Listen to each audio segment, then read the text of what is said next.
Today we are going to be working with a circuit board, the microbit circuit board. We're also going to be working with two clamps. We got a positive clamp, a negative, both sides. Let me straighten out these wires, both sides, positive, negative.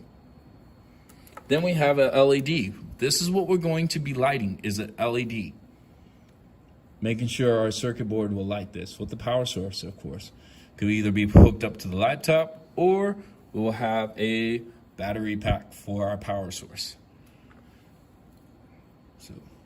And the longer side will be our positive side. The shorter side will be our negative side. This wire is what we're going to hook up to the actual computer so we can download our program to the actual circuit board. This is MakeCode software by Microsoft that will allow us to create our code so we can download it to our circuit board.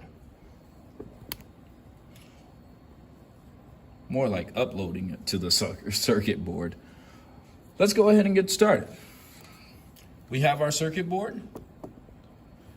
Pin 0, pin 1, pin 2, 3 volt, and ground. We're going to connect this positive side to pin 0, okay? We're going to connect this negative side to the ground.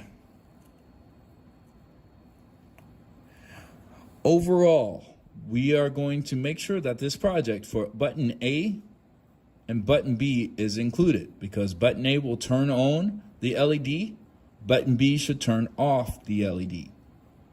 The 5x5 LED matrix we won't be using in this, but in the future we will program the 5x5 matrix. Let's get started.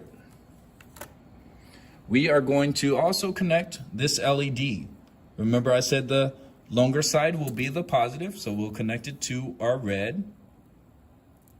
Clamp it on, and let's just spread the wires apart so we can clamp on the negative side without it being affected, okay? So the shorter side will be negative.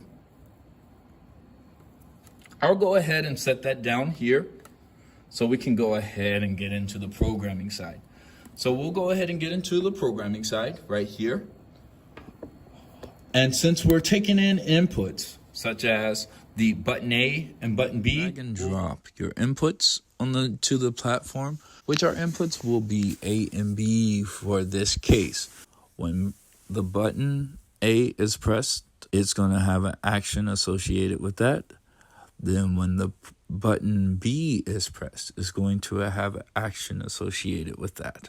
For this next step, you would drag and drop the action for when the A button is pressed. It will be a digital write to P0, which will be the pin, and then the value of that will be 1 since you're turning it on by pressing A button. Now for when you press the B button, there will be an action associated with that.